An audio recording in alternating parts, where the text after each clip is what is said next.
Hello, welcome back. Um, so we're doing about the absolute configuration. We did absolute configuration when it was in Fisher projection. When it was in Sohor's projection formula. Now we'll see what happens when it is in Fisher projection formula. Fisher projection formula is nothing but Sohor's itself, but a simpler way of presentation. So all the rules stay same way. What are the rules? First, you have to give them priority. Second, the lowest priority group has to go away from the viewer, right? So imagine you have this molecule, right? So we'll give them the numbering of priority, but before that, we have to see which one is towards the viewer and which one is away from the viewer. Okay. So now in Fisher projection formula, what you have to understand is horizontal line is towards the viewer and vertical line is away from the viewer. You see, this is the horizontal line. You cannot forget this, okay? Horizontal line is towards the viewer and vertical line is away from the viewer. So, very simple. So, if you have Fisher projection formula, if you get question, you are very lucky because now giving absolute configuration becomes very, very easy. Why? Because if hydrogen is up or down, it does not matter. What is important, it has to be on vertical line. So if hydrogen is here or here, absolutely no issues. You give the numbering and you write whatever you are getting. So here, now here you see it is C triple bond here N and here C double bond O H. So now here carbon attached to 2 oxygen, here carbon attached to 3 nitrogen. So we will not look upon how many nitrogens are there. What you have to see is the highest atomic number. Here is nitrogen, highest atomic number is oxygen. So oxygen has more preference than nitrogen. So this gets first preference. This one gets second, third and fourth. Now fourth one should be away from the viewer. That means hydrogen has to be in vertical line, either up or down. So here it is up, no problem. And then we'll count 1, 2 and 3. So it is going like this. This is clockwise. How we write R?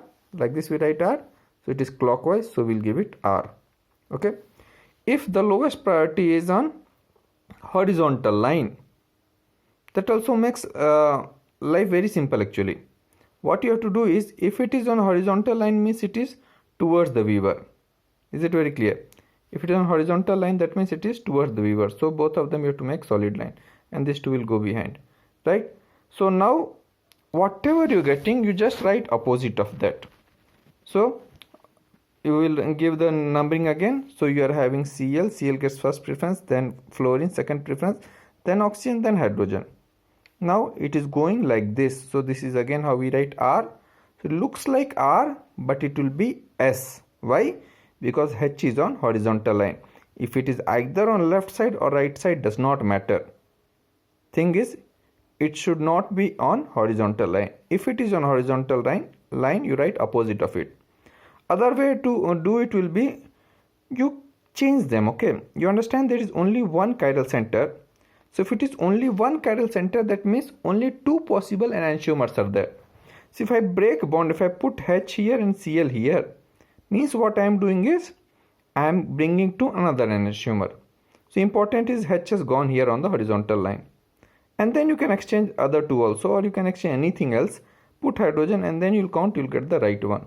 But you don't need to do so many things, just you see that if the lowest priority is on horizontal, write whatever you're getting, on the vertical, write what you're getting. If it is on horizontal, write opposite of what you are getting.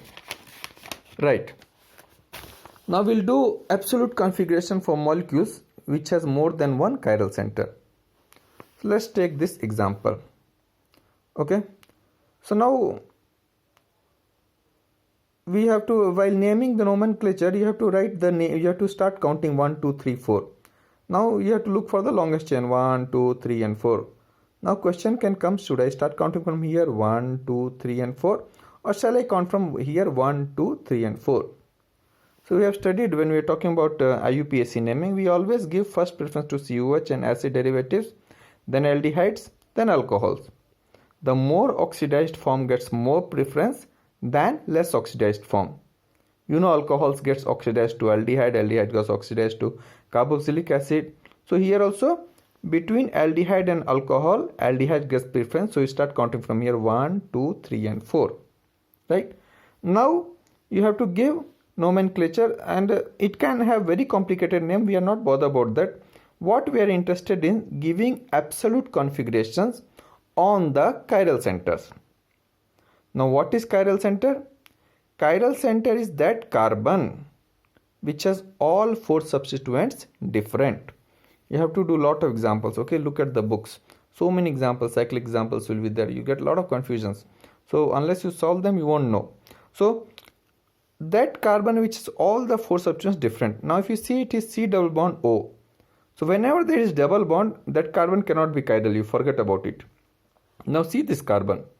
Now this carbon is having one oxygen, one side carbon, one side hydrogen, and this you can see is a different substituent completely. So it has one OH as one substituent, CHO as second substituent, hydrogen second substituent, and this whole thing as another substituent. So since all the 4 substituents are different, this carbon, which I have marked as 2 because I have put here 1, 2. So this carbon is chiral, right? Similarly, if I go to this carbon has CH2OH as one substituent, OH as one substituent, hydrogen as one substituent, and this is a completely different substituent. So it is also having 4 different substituents, so it is also chiral. So 2 chiral centers are there. So I need to give the absolute configuration at both the carbons.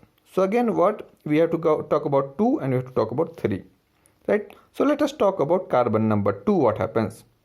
So carbon number 2, let's give the naming first. So you are having O, first bond is oxygen, first bond is carbon, first bond is hydrogen, first bond is again carbon. So one thing is clear, this oxygen gets first preference, hydrogen gets, one sec.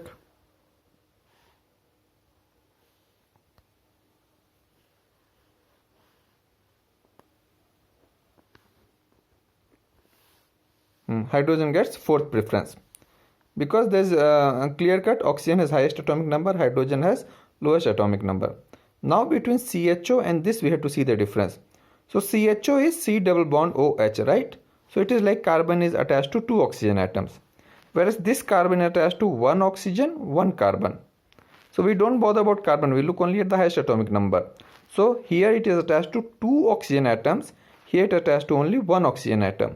So this one gets preference. So what you are writing is 1, 2, 3 and 4. Now while rotating, we don't look at the 4th, we look at only 1, 2 and 3, okay? So you are rotating 1, 2 and 3 like that, okay? We are rotating like this, rotating like 1, 2 and 3. So it is coming like S. We write S like this, you remember? So now it is again coming anti-clockwise, 1, 2 and 3, it is S. But remember, the lowest priority has to face away from the viewer. Now this is still Fisher projection formula. In Fisher projection formula, what do we say?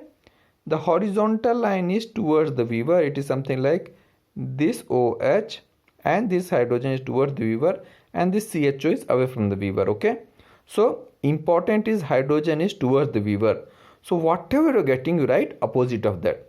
So what we are getting is 1, 2 and 3 is looking like S. So you'll be writing as R. So you're writing as 2R. When I look at this carbon, what happens? This carbon here I am having one O, another carbon, hydrogen.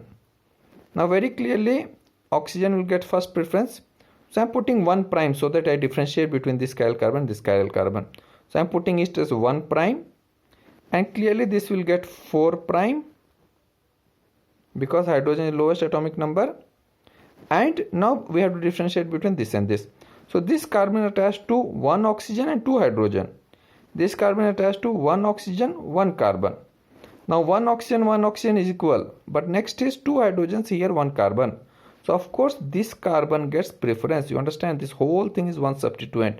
This carbon is the first bond. Here this carbon is the first bond.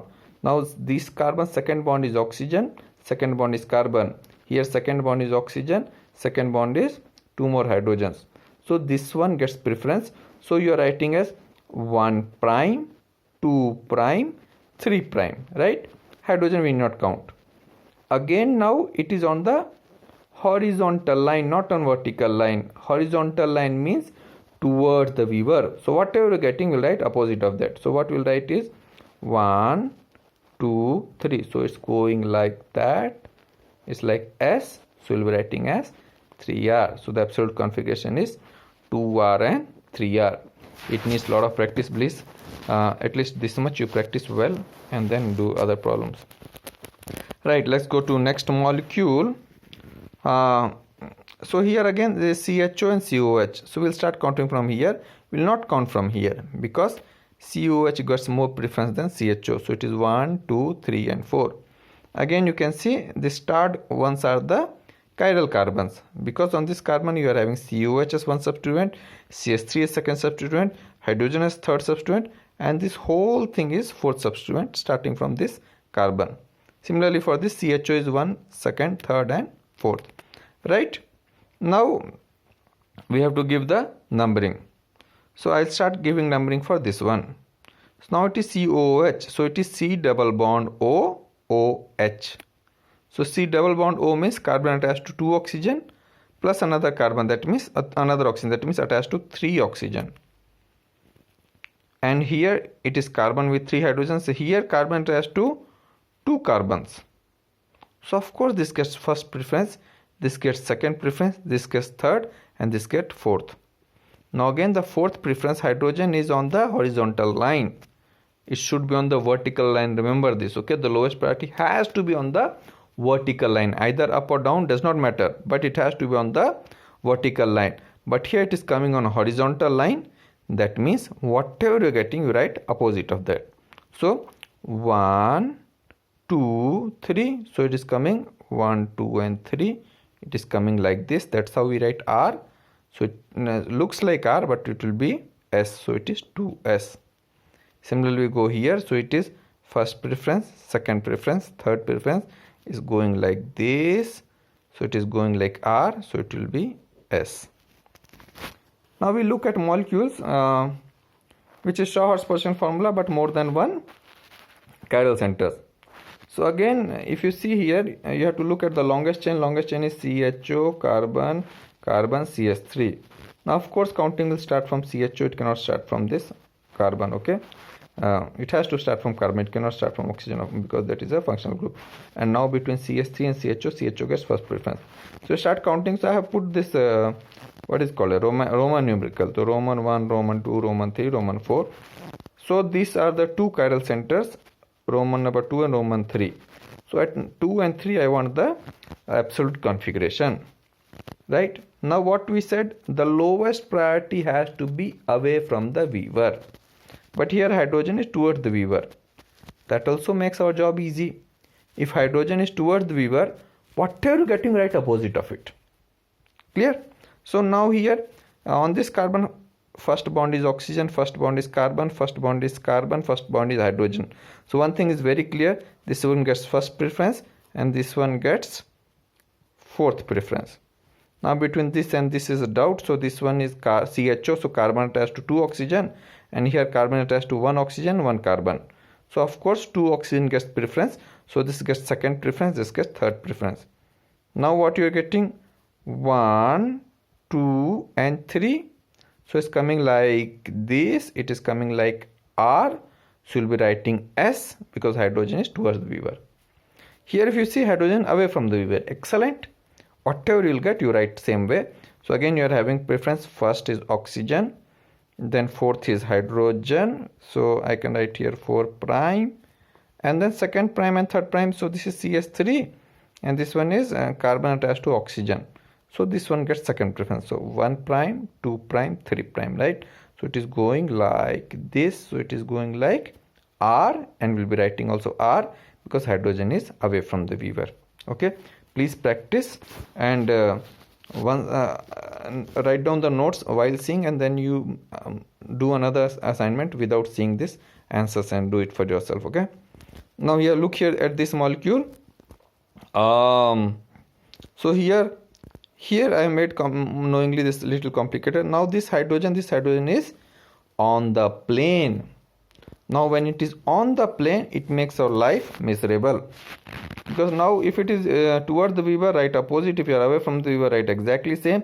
But when it is in the plane, you have to rotate it. There is no other way. Otherwise, you have to look in a way so that hydrogen is away from the viewer. One simple thing I could have done, I have not shown like this, but this is another way. I'll just tilt a little bit so that you know how it is like this is like this. OH is front and CH3 is back. I can rotate it like this so that both OH and CH3 are front and then H goes back. That also I can do. That also you can do and practice. But let us stick to simple rules. So I will rotate in such a way so that you can see at this molecule.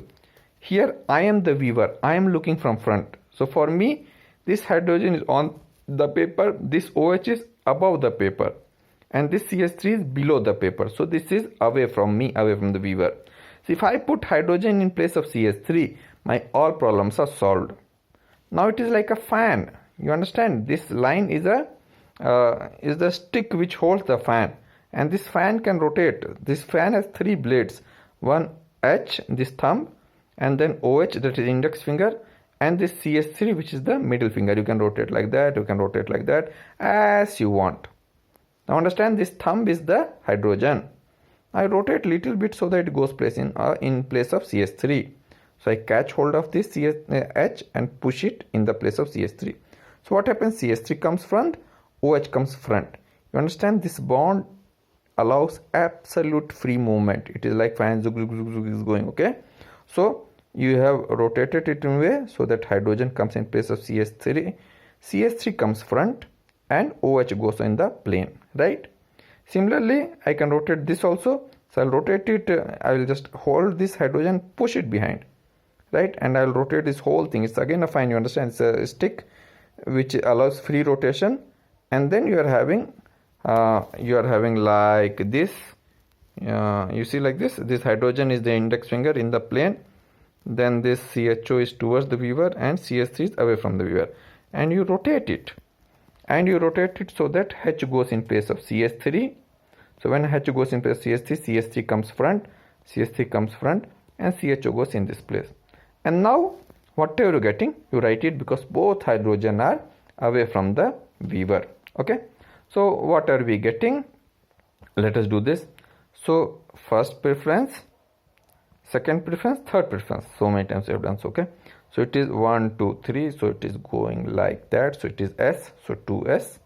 And here what I am getting is first preference, second preference, third preference. So it is going like that. Again S. So it is 2S, 3S. Is it clear? We'll do little bit more and then we'll stop. Maybe we'll stop here. Okay. Thank you.